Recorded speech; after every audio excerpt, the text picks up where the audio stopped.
So this is the project Olivia and I are going to work on. We got both dogs down here being silly. I was going to work on this and kind of perfect it before I videoed, but then I thought, no, I'm just going to video it as I go because you all might be, you know, beginners in this or have no experience, and I can maybe show you how to do it from the very first time I've ever tried it. So I got my heat thing in the mail. You do not have to have one of these. You can just use a clothes iron or a hair straightening iron. But because we have so much to do, Scott thought it would be a good investment to get this. Got it off of Amazon. I think it was like $69 or something like that.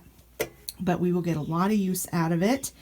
I ordered these Mylar bags and oxygen absorbers off of Amazon, but then I found a different source for a more...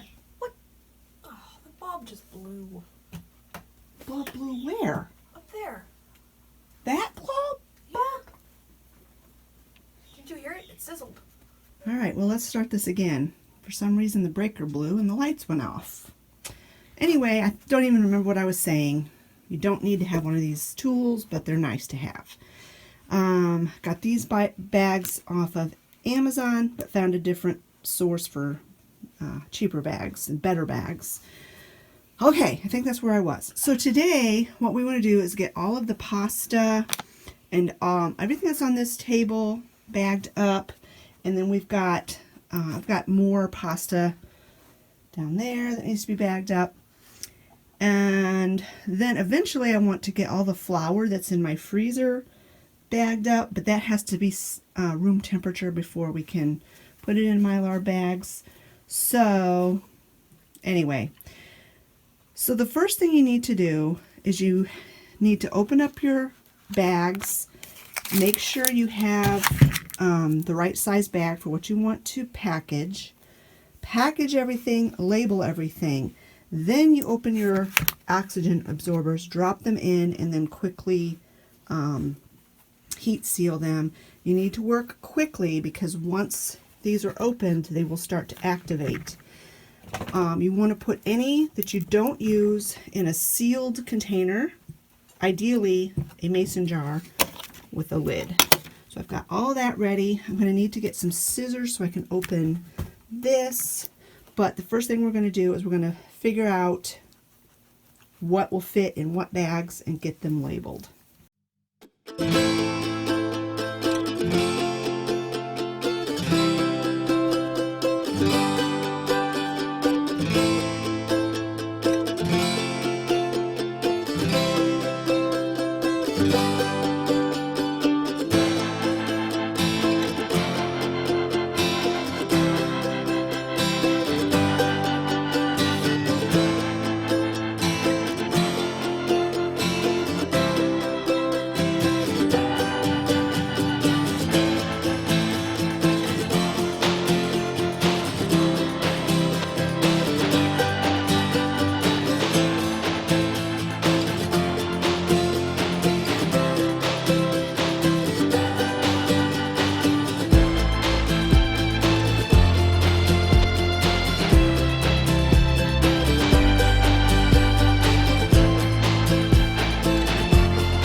So we got all of the pasta and beans and rice that I had out and was at room temperature bagged up. We had, most of this came out of those storage tubs. Now I do have some more rice in the freezer, but like I said, I got to pull those out and let them come to room temperature before we bag them up. So that's going to have to wait for a different day. So now it's time to open up these oxygen absorbers, and we have to put one in each bag and we have to seal it. I'm hoping that when I plug my sealer in, it doesn't shut the power off again. Scott's going to check into that when he gets home. Why our power went, or just the lights in this room went off.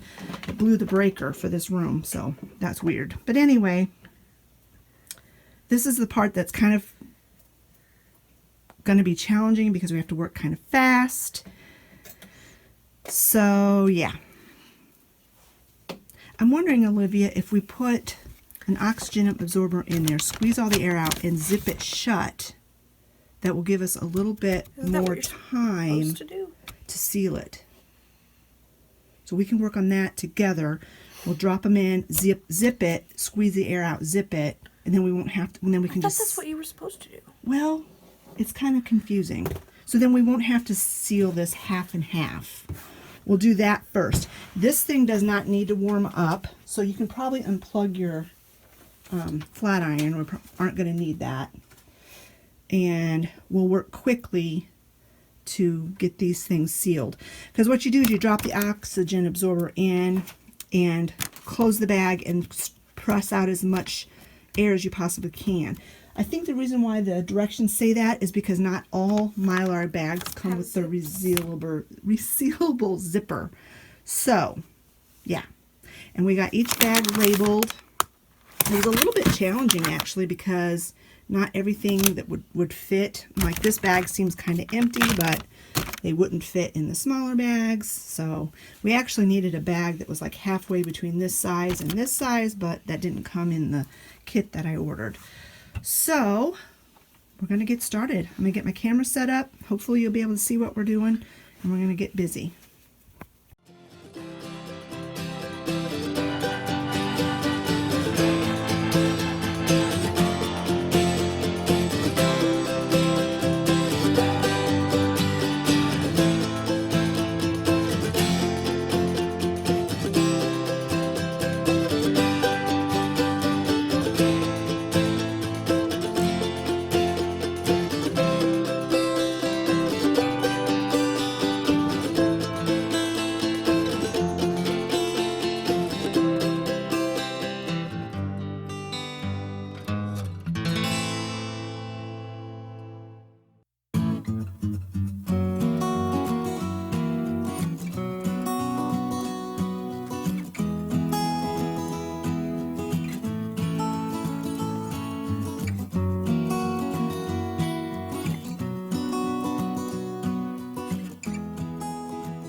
So this is pretty easy. You just put it in there, you press it down, and then you have to really press it, and there's a indicator light that comes on, and when it comes off, then you know it's sealed.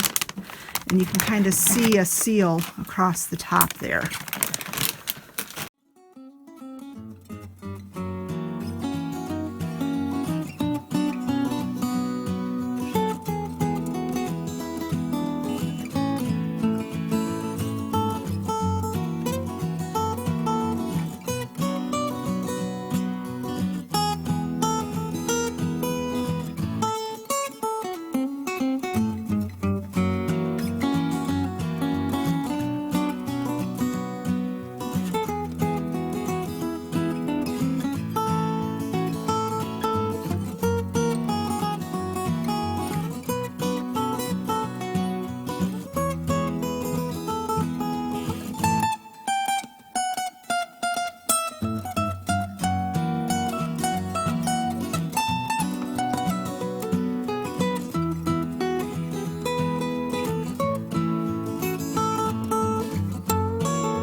So we got everything done that was already at room temperature. Now I still have some rice and some flour in the freezer that I need to get out, let it set out at least overnight, if not for a couple of days, before we bag it up.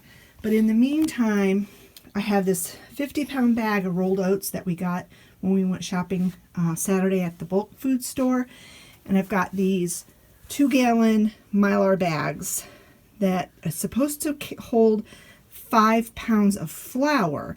Now I'm not sure how many pounds of oats those bags will hold, so we're going to have to kind of figure that out. My goal is to get this whole 50-pound bag Mylar bagged today.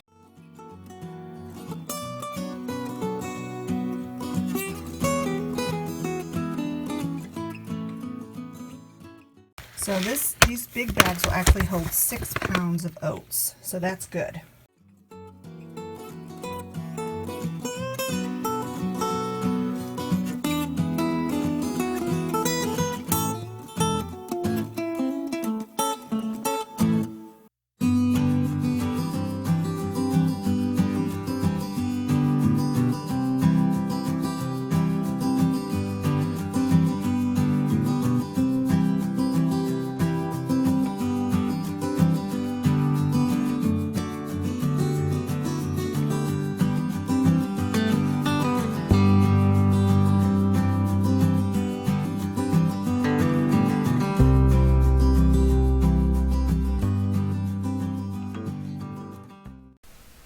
So we were able to finish up that 50-pound bag of oats, and we got that all done. I didn't catch that on video, but it was the same process as we did the other bags. The purpose of doing these Mylar bags is to extend the life of your food. Once they are sealed properly, oats and things like that can last up to 25 years, and ground flours will last 5 years in these Mylar bags. We also put them in the tubs because although the Mylar bags are waterproof and pretty much oxygen proof, they are not rodent proof. We do not have a huge mouse problem, but we do once in a while get a mouse in our house, and we don't want them chewing through and ruining all of our hard work. I hope you enjoyed this video. I hope it was educational for you. I hope you learned something. I am starting this new series of homesteading. I'm going to have a playlist of all my homesteading things, and so you can be looking forward to more of that if that's something that you enjoy. If you enjoyed this video, please give it a thumbs up. Don't forget to leave a comment in the comment section below, and we will talk to you all later. Bye-bye, friends.